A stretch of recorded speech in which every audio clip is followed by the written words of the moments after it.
Well, I guess the first thing to do is to run a couple of 24-hour records and see if it occurs at the same time every day.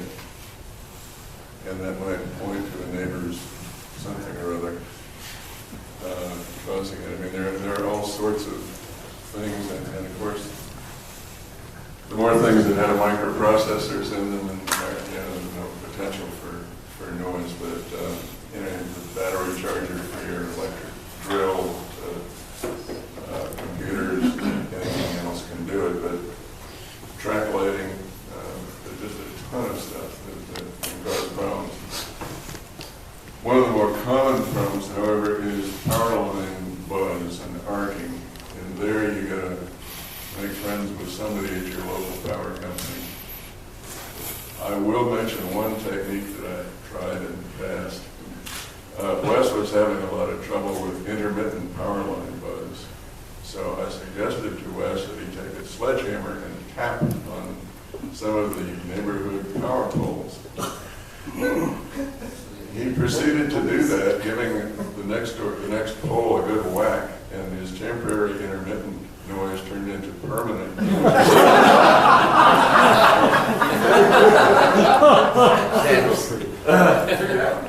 So you can take my advice on RFI hunting perhaps with a grain of salt. I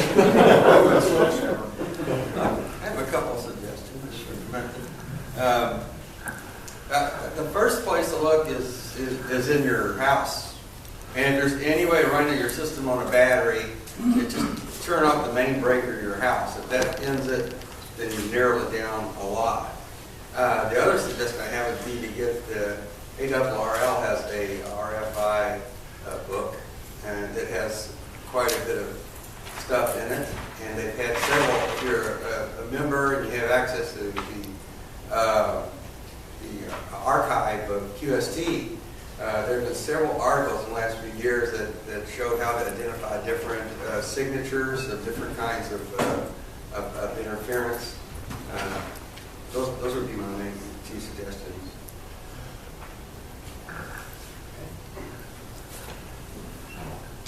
Good.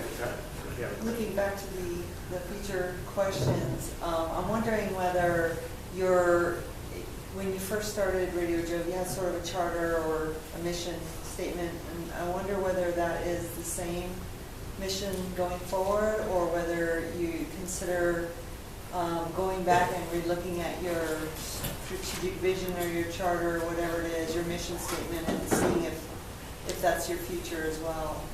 So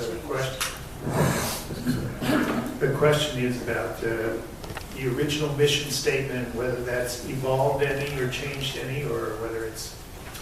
I don't think we formally wrote down any mission statement, if you want to call it that. It's just a group getting together and bandying about ideas and just blindly going forth. But I tried to capture a few of the goals in the introductory slides, in the sense that we were aiming to be education related mainly, because of the fact that we were going for director's discretionary funding, and it was, in this case, for educational projects. So we were looking for helping high school level, middle school level, just inspiring science for them. And so we thought about things that would help in that particular mission, but we were certainly happy to have others, amateur radio people, individuals, groups, whatever. Over the years, that's been probably a larger percentage of our audience than the number of classrooms that we've had. So in terms of the mission, that was the main mission, but if you make it even more general than that, it would be a case of trying to get people just involved in hands-on science and understanding the science process of building equipment and taking data and so forth. Anybody else want to comment?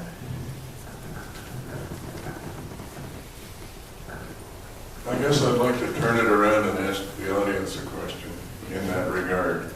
Of course, the JOVE receiver and antenna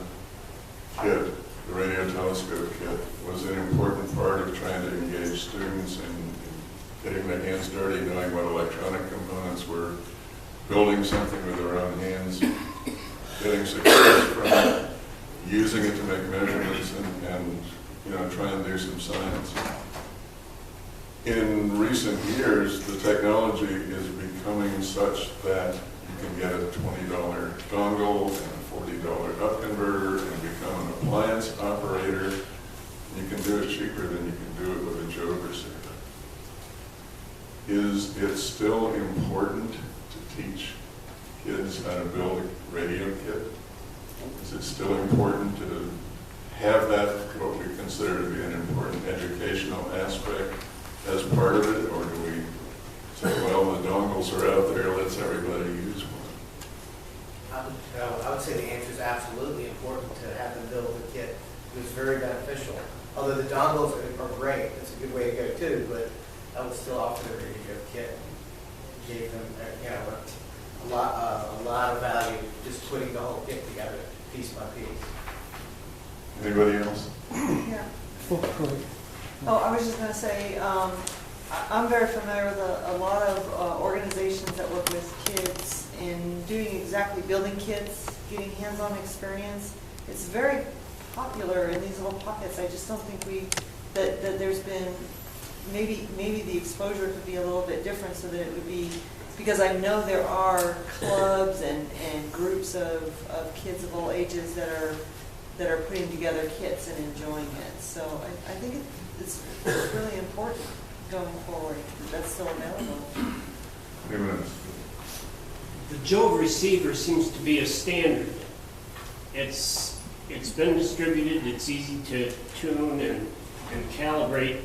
I've been hearing that some dongles work, some don't, some are better than others, some you want to just plain avoid. So the receiver is really the standard right now, and it should be promoted as such. Anyone else? Yes. Yeah, I think it's important to continue as you are now, because what you encourage is uniformity between the different labs. And it's essential to have uniformity, otherwise you're going to get a data set that looks one way and somebody else will get a different data set, and how will you correlate those? The other thing is future electrical engineering students, many of them are not hams, have never built an antenna, don't understand what a radiation pattern is and how an antenna is tuned and so on. So there's a lot of additional information that students can get out of the radio drill programming using your current hardware. The problem that I see with Radio JOVE in the high school is it really is a complex idea. You know, for you folks and for most of us in the room here, we've built kits, we understand it. It really isn't that formidable.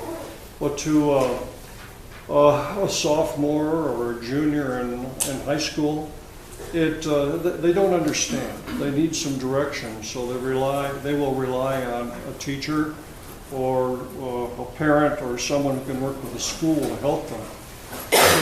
So to draw more students into this field, it might help to have some directed experiments. So after this is built, they can begin by making some directed measurements and then explain the results that they should get so that they can begin building on their information base. And then later on, let them proceed as all of us have who have a radio JOVE and just start experimenting and understand on our own what we're seeing. I think it's a good idea about the directed experiments because right now I suspect, although I'm not positive, that many classes, the teacher orders the kit, the kids build the kit, they use it for a couple of weeks, and that's the end of the school year, and the radio is back on the shelf in the next class. Since they didn't build it, they're not interested in it. So, maybe some experiments that could be carried on using that equipment by the next class would be a big help. I didn't want to hog the microphone. Yeah. I just wanted to make a couple comments. I was a teacher for 32 years, and I love the idea, but in terms of logistics and stuff of what's coming down the pipe with next generation and Common Core and all that, there's very little time for projects. It's, you gotta be on this page at this time. And in my state, Connecticut, they've actually taken astronomy curriculum completely out of middle school and high school. I fought it, I met with a person, she's not a teacher, but she's in charge. And it's out. So it's only in elementary school. And in order to shove astronomy in, you have to get it into physical science or physics or something like that. So this is where science education, unfortunately, is going. And, you know, the project ideas are great. It's just, it's not going to happen in a classroom anymore, I think. I think it has to be almost an after-class Yeah, it's going to be a science club or kind something. of thing. Yep. So, yeah. Yes, Pete.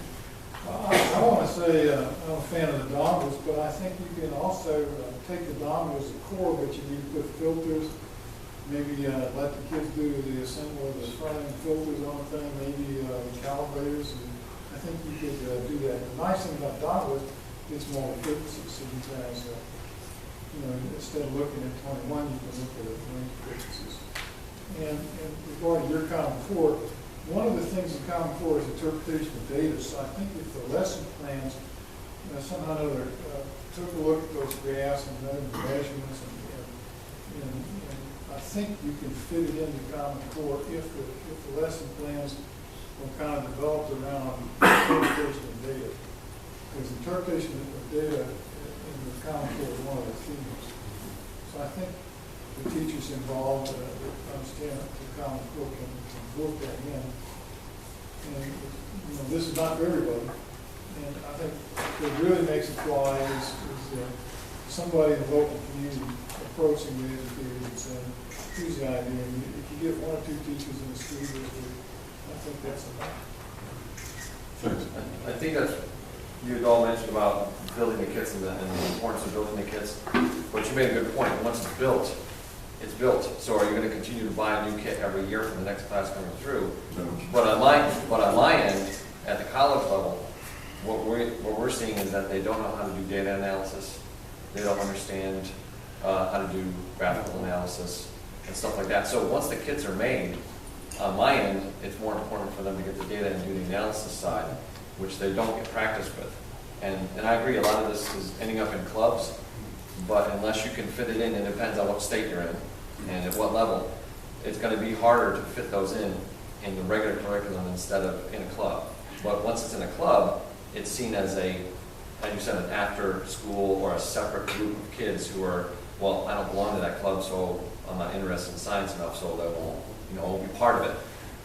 So I think it's important to get it into the regular curriculum, but once you've got it put together, you've got to have more directed projects, so you're still using the box you've made, the black box or whatever that's giving you the information, but from my point of view, I'd rather have them spend the time understanding the science background and how it links to astronomy and all the stuff that you and I talked about with what's going on with Jupiter.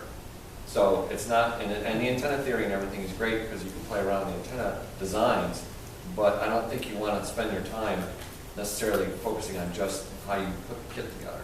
Sure, absolutely. I mean, I just don't think you can do that one year after another after another. And that was never the intent. Right. But I think there's probably going to be a lot of work done to make a curriculum or some individual tests, projects that the students will continue. Yes, Cindy. So I think that building the antenna is an absolutely valuable experience. It's something that you need if you're going to work with Radio JOVE and SkyPipe in general. That way you know what's happening. However, getting it into schools and things like that, I come from Florida, and in Florida there's literally no astronomy in anything, in any of the school systems, in elementary school, middle school, or high school. You have Earth Space Science in the 9th grade, and that's it. There's no real go do it, have fun, look up. There's nothing like that. However, there is Science Olympiad. Science Olympiad extends through elementary school, middle school, and high school, and it's all over the country.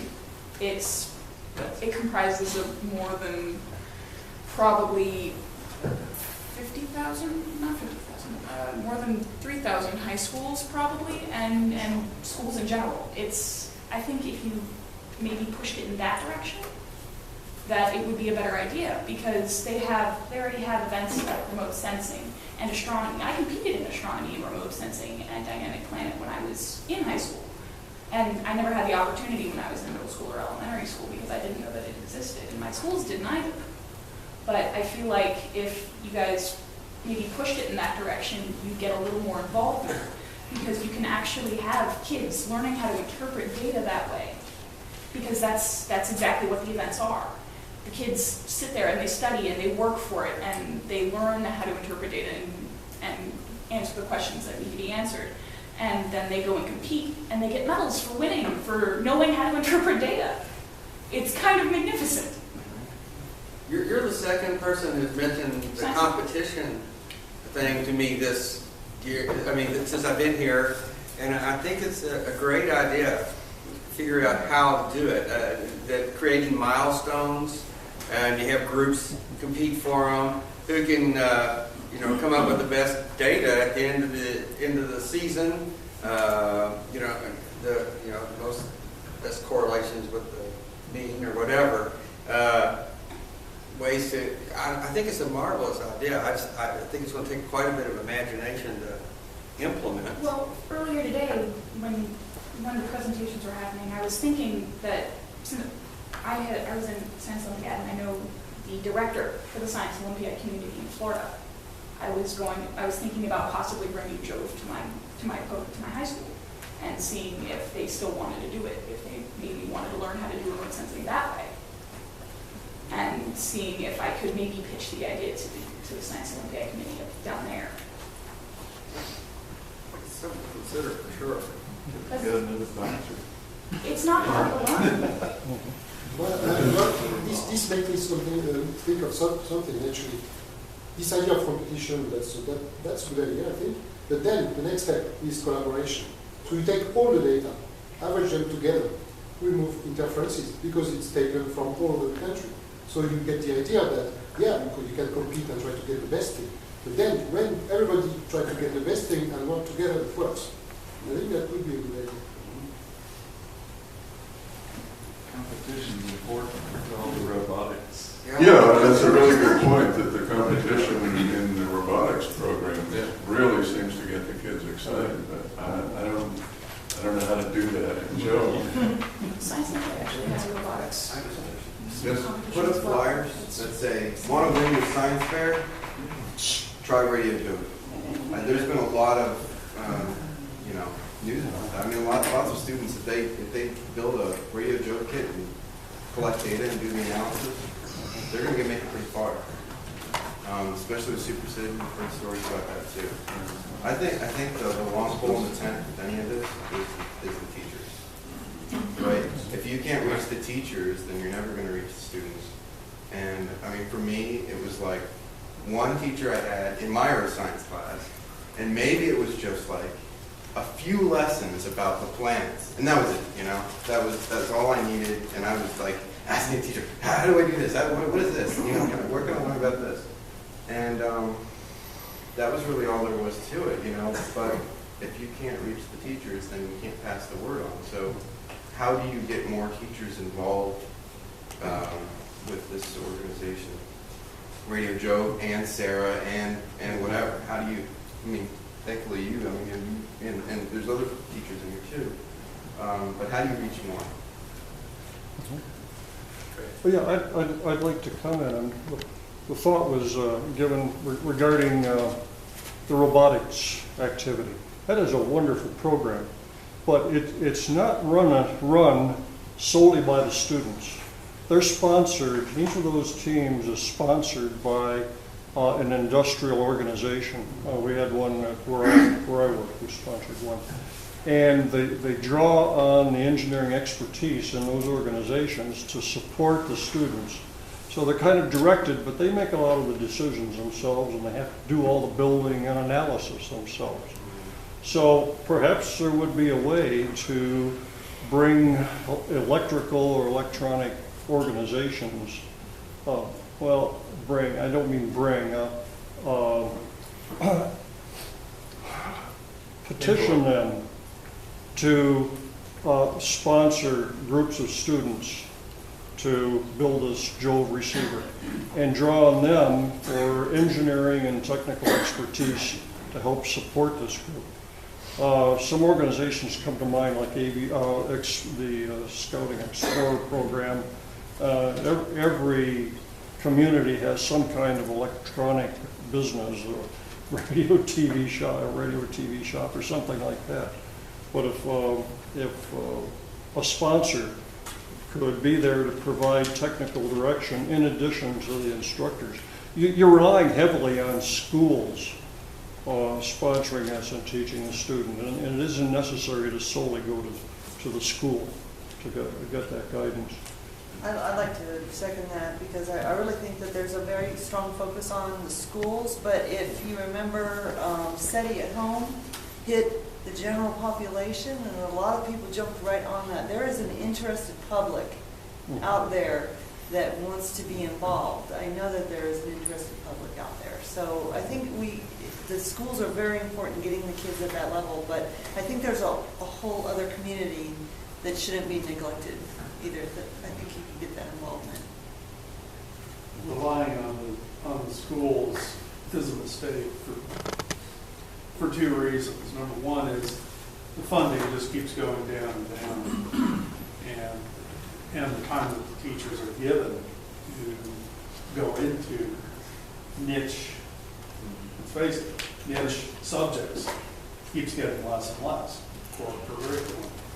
State curriculum it gets shot in the foot. It has to be an after school. It has to be something that's sponsored by something outside of the school system to get in.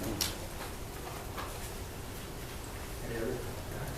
I completely agree with that, actually. I don't think that any school system is going to put this in their curriculum.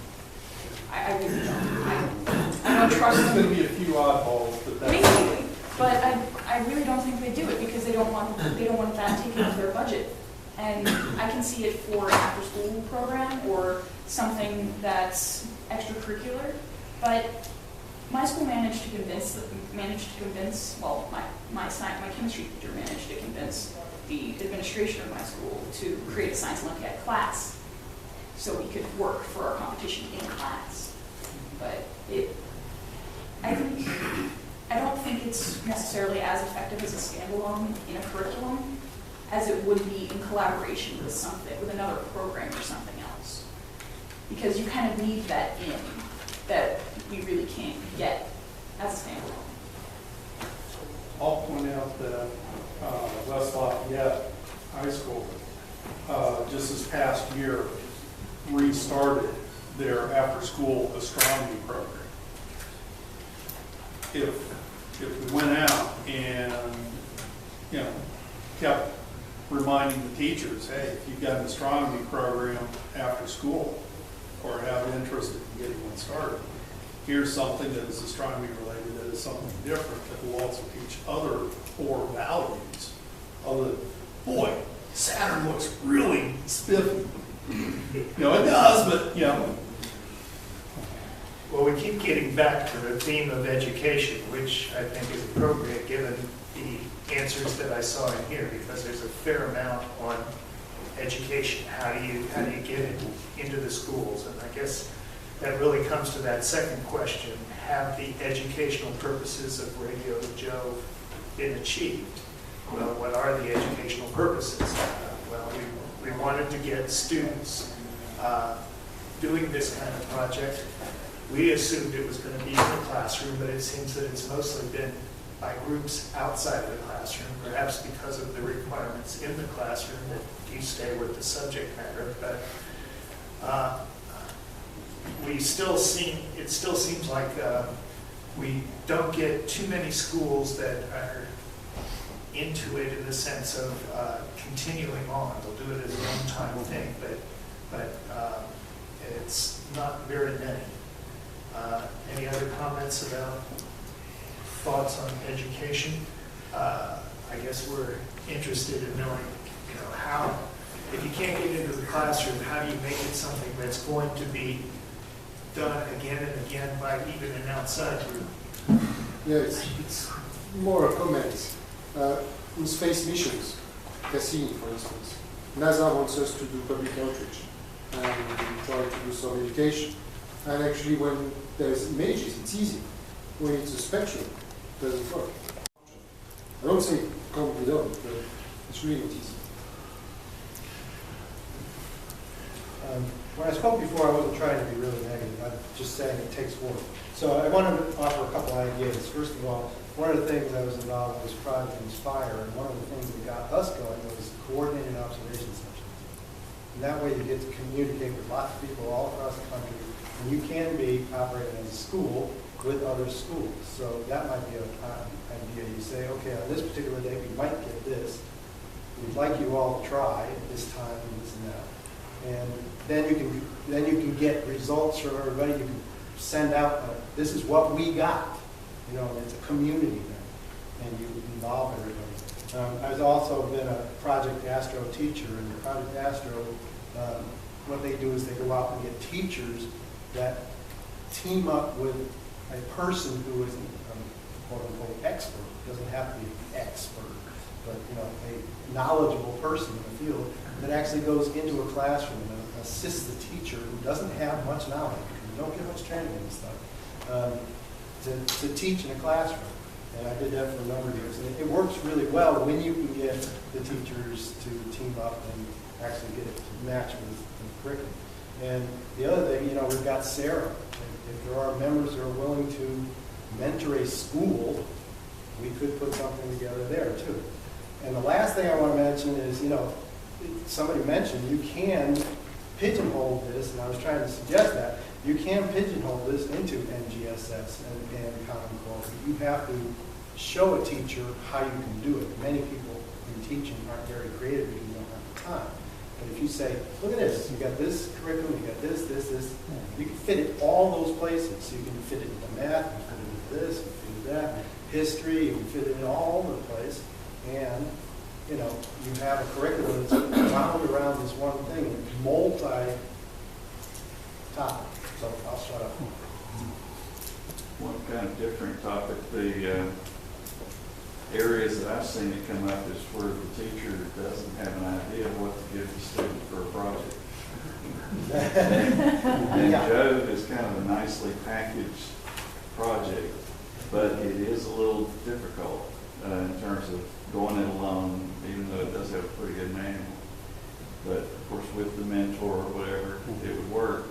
But in a lot of cases, you'll have one gifted student and the teacher is.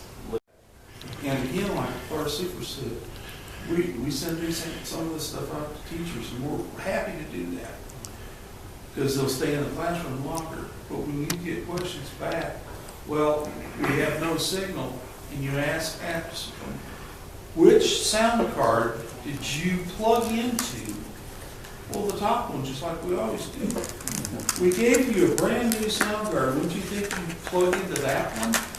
That's the problem. I mean, a lot of these people that we're trying to get to, and please don't think I'm negative because I put out a lot of stuff myself, but our teachers, sometimes kids are smarter than they are.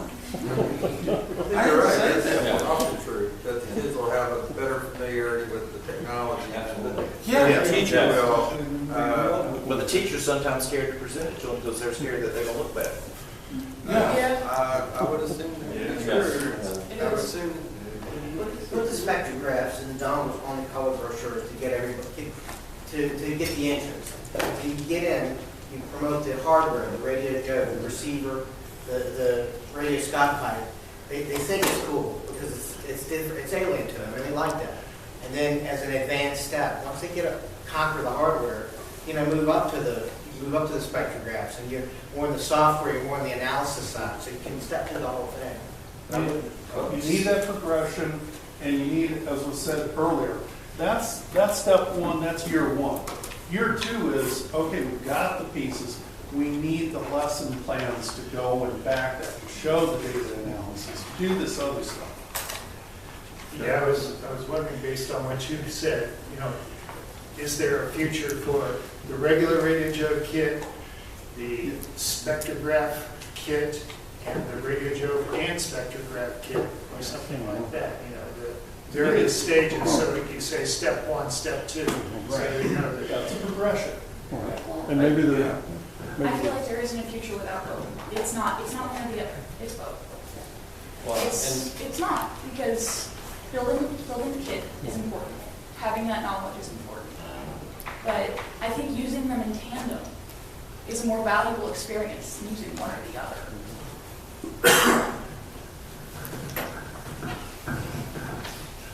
We all agree with that, yeah, but if you're a student or you're a teacher, and you're faced with, okay, do I spend $200-300 on this radio kit that either has to be soldered together, or, you know, give to the students and do it, or we get a dongle for half of that, or even less possibly, who's going to buy the single frequency kit and why? I mean, from their viewpoint, you know, we all think, yeah, obviously, you should do both. Well, if they're looking more for education than anything else, if they're looking more for education than recreation, then I feel like they would go for both. But if they're looking more for recreation, say it's a lot. What about okay, play devil's advocate here, what about the single frequency kit gives them more education than a semi-kit dongle spectrograph? Yeah. wonderful, yeah, I have an answer for what you just said. You may design an educational program. The first step is building Radio JOVE and learning about radio hardware and measurements and monitoring the sun and Jupiter. That's Unit 1. Unit 2 is the inexpensive spectrograph with its lesson plan with an open-ended part of the program so the students can design and develop a program around the facts that they learn. Then a third level, pretty much like what you've presented over the last several days. The information about Jupiter is absolutely fascinating. And you're going to find some students who are going to be drawn right into that. And at that point, the program begins getting more analytical than hardware directed. So you've really gone through, over a year or 2 or 3 years, you've gone through the spectrum of the education process. Details, you learn applications, and more details, then you go to the analytical and see what all of this means. That would be ideal if you could get it early enough. I think we'd like to have it as a multi-year thing, but let's say it's in school and it's in 5th grade. The 5th grade teacher starts it, you have to have the 7th, 6th, 7th, 8th grade teachers all on the line, ready to go. Now, I don't necessarily agree that taking a single kit, now, when you take a single kit and you give it to a classroom, who's going to put it together? The whole class can't put it together. It's just not going to work that way. What you need to do is you've got to hook them with something, and the dongle is the hook, because it's easier to set up, you get information right away, and then you basically backtrack and you say, now here's another way to do it, and here's the kit, and you get people, because you've got to get them interested immediately, because the kids these days are instant gratification. And video and I agree, you're right, you need images, you need to introduce the stuff about Jupiter, because that's the hook. It's the pretty pictures, it's all the cool information, and give them some ways to get data quickly, so they feel like they've accomplished something. I'm not saying that we shouldn't, no, but I mean, they're not going to be very patient. They're just not. So, yeah. Well, also, being from the Super City side, the idea that he had was absolutely right. That's why Deborah Sher did not want the Super City in a kit. She wanted immediate gratification that this thing would work. And 99% of the time, it really is good. It's that 1% of the time that something happens unforeseen. That it's the same way with your stuff too. All thumbs really doesn't help, but that is what. Go ahead, my mouth's dry now. All right, so we're still talking about kids here. We want to get kids started young so that they can get the interest in science and engineering. So one of the most popular toys out there and they may not. Kids go nuts for it. They're always doing Legos. No, Legos. Cell phone? Legos. And I know it because I have more than anybody I know.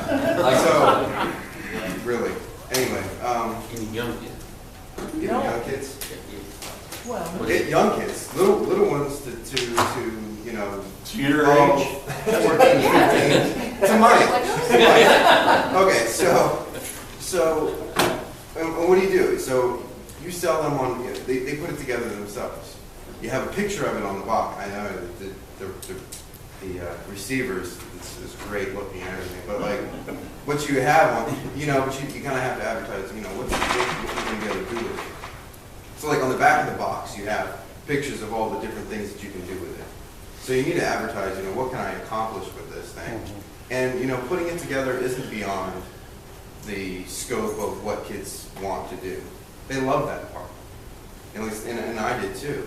But maybe it's also the part where maybe you can take it apart and you can redo it. So what if you had it, I don't know. If you can Jove.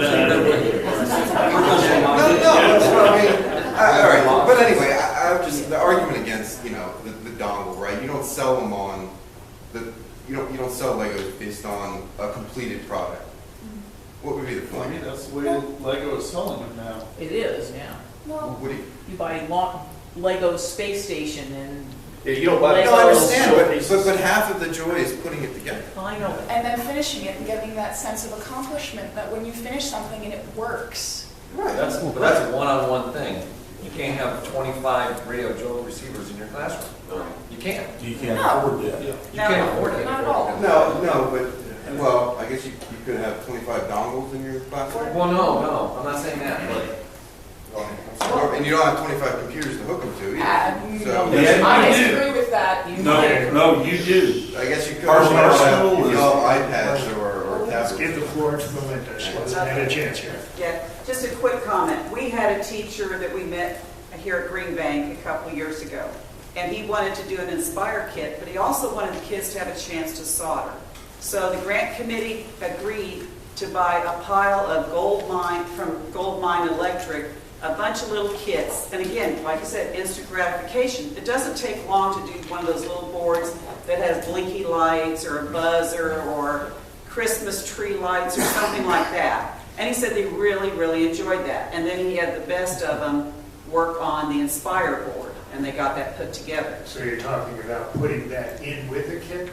Well, I don't know. You know, that we've had teachers that really wanted to go the extra on doing an assembly and let the kids, more kids have a chance to solder. Because like he said, you can't have a class of 20 all soldering on one JOVE board.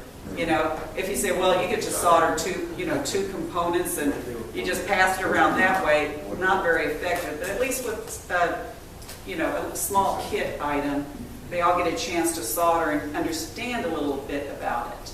But also on the other side of that story, we had to go out and buy all the tools, soldering irons, needle nose, magnifying glass for everything, the helping hands deals. We had to buy everything.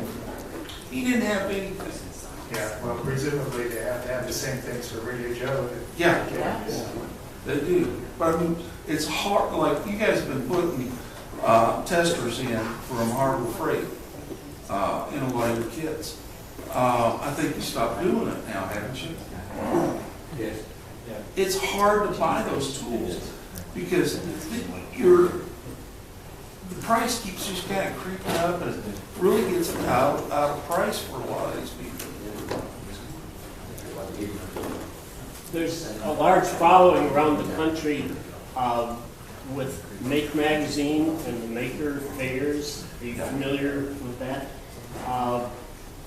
Could anyone put an article together for Make Magazine? Is that Funny you should mention that. I already did that. They actually paid me for it and they never ran it. I would get after them, Dave. I did that about a year and a half ago. Actually, Make Magazine caught us at Dayton, and they put a lot of stuff, took a lot of pictures and everything, and they did put it in. They put it on their YouTube. Oh, that's right, yeah. They put it on their YouTube. They interviewed and talked to us about some of the projects. Needs to get into the magazine, and it gets at Maker Fair. You get huge crowds at those Maker Fairs. We certainly tried that. Yeah. Well, I would keep pursuing that. Okay. Yeah, well, that's another point. If you, there's usually a Maker Fair in most medium-sized cities now. Yeah.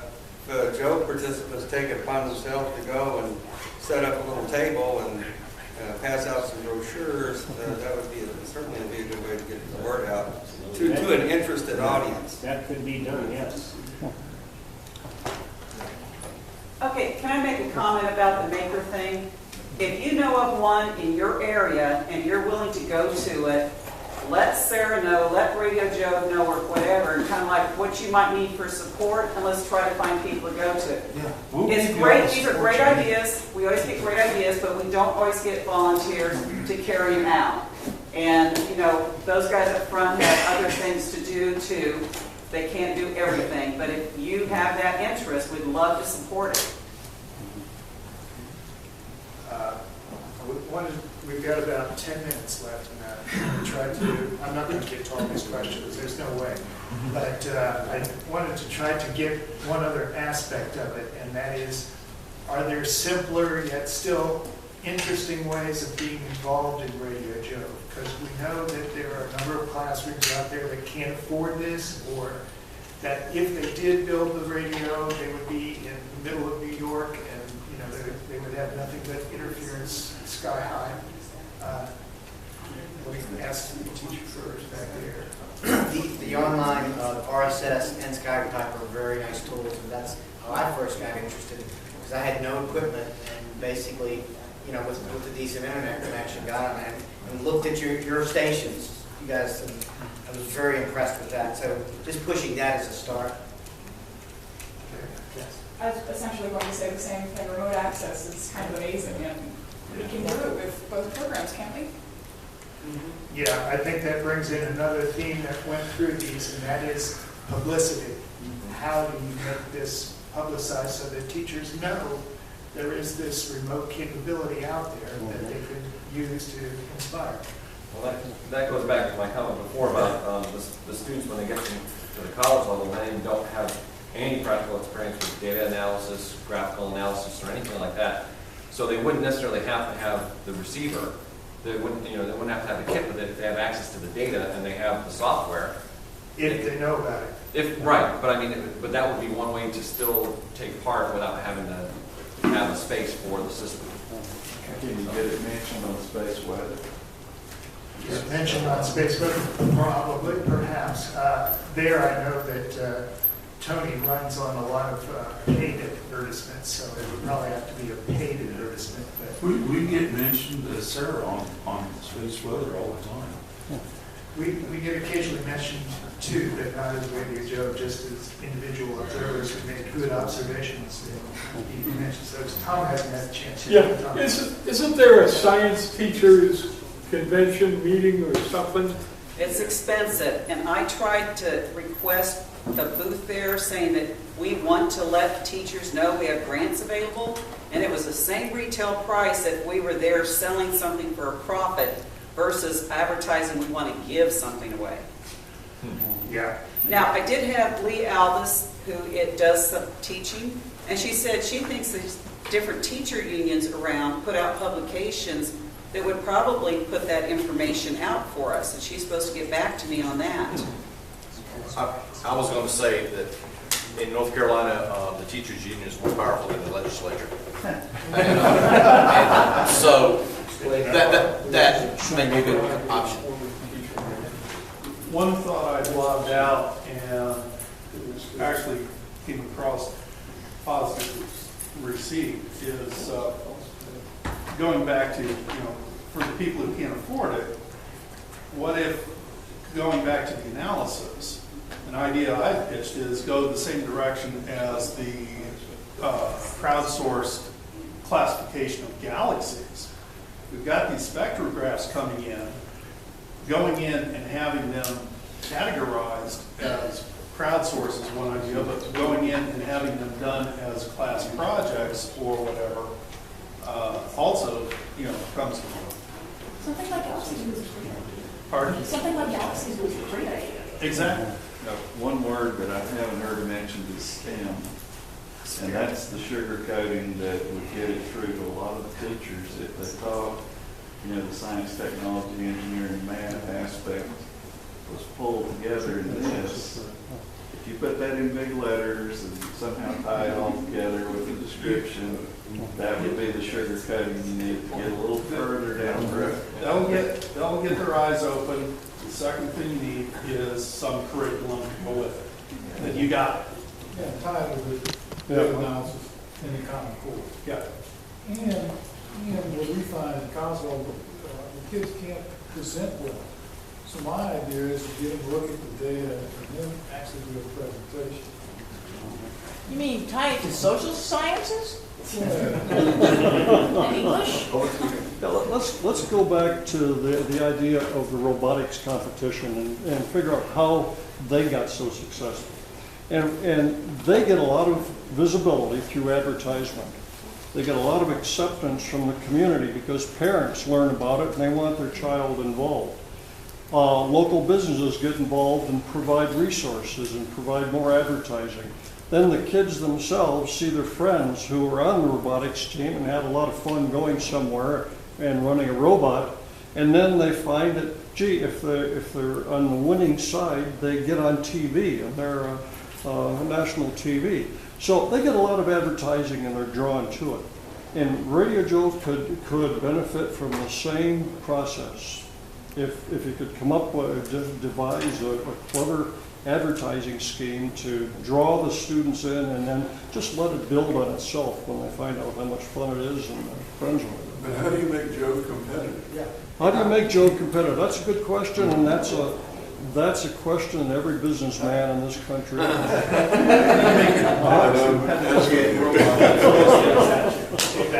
Well, one of the pieces you forgot about FIRST Robotics is that it's Dean King.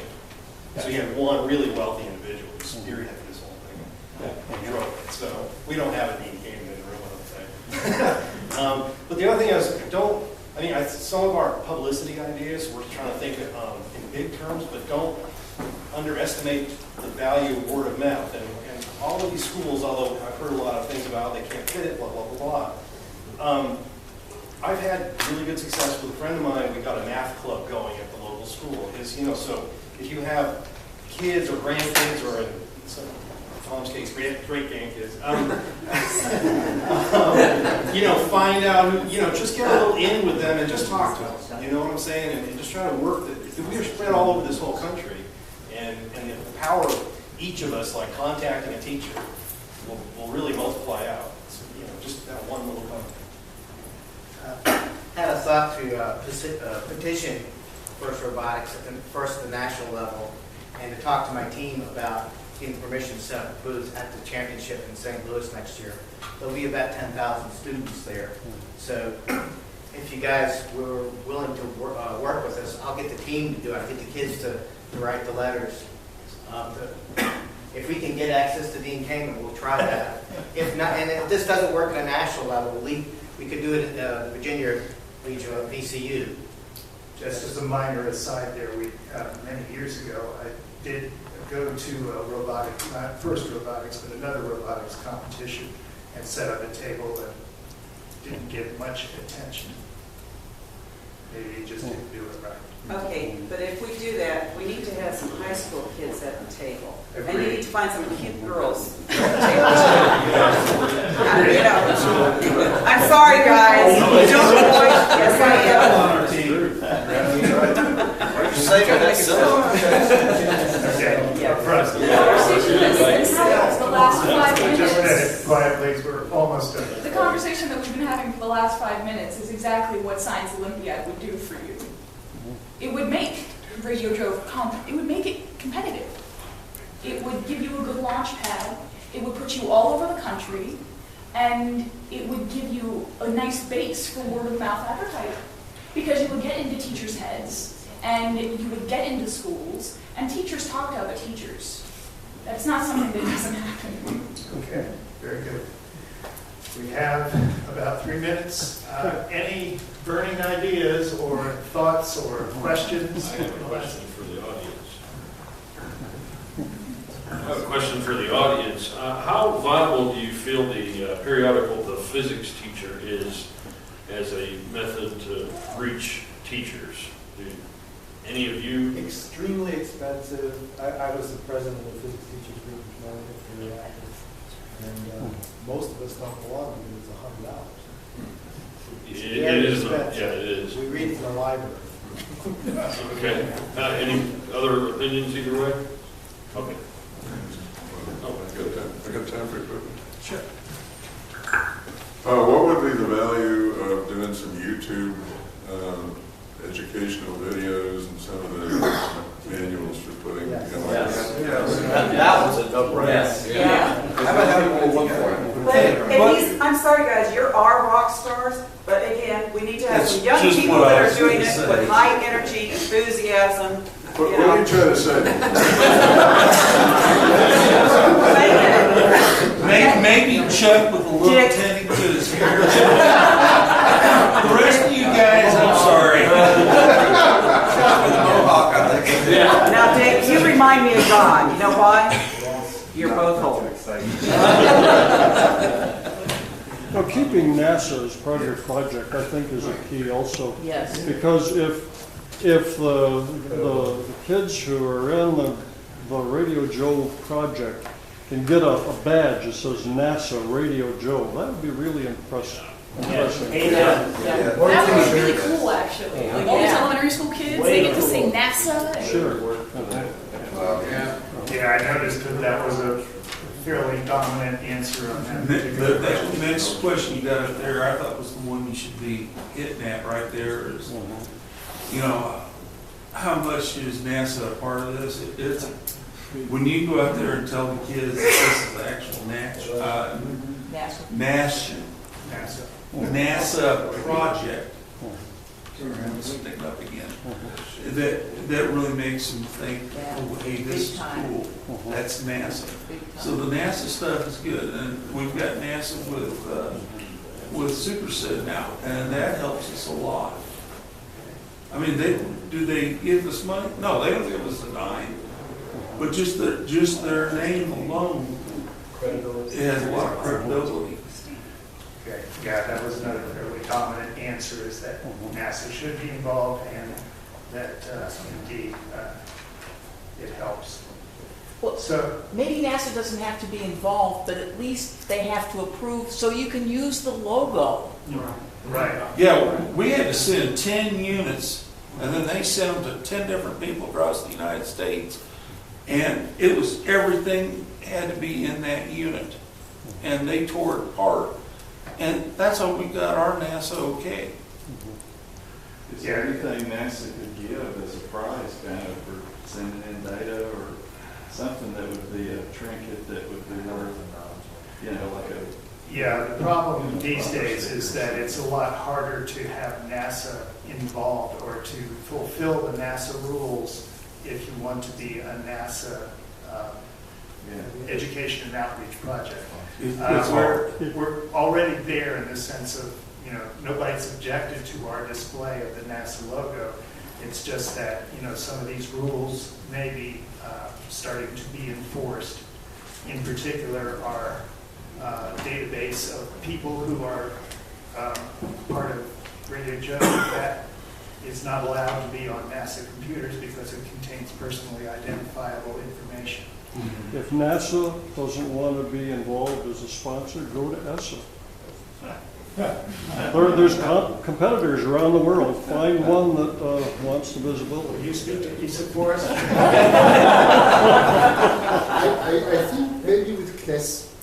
And Jackson. Oh, Jackson. Is if you have any more of these, we're still not done with the discussion. So anybody else who's got these, we're happy. One more thing. Before you leave, get underneath your chair, pick up the stuff. Let's do a little house cleaning. I'd like to say one last thing. I want to thank all of you folks too, because this has been a very stimulating.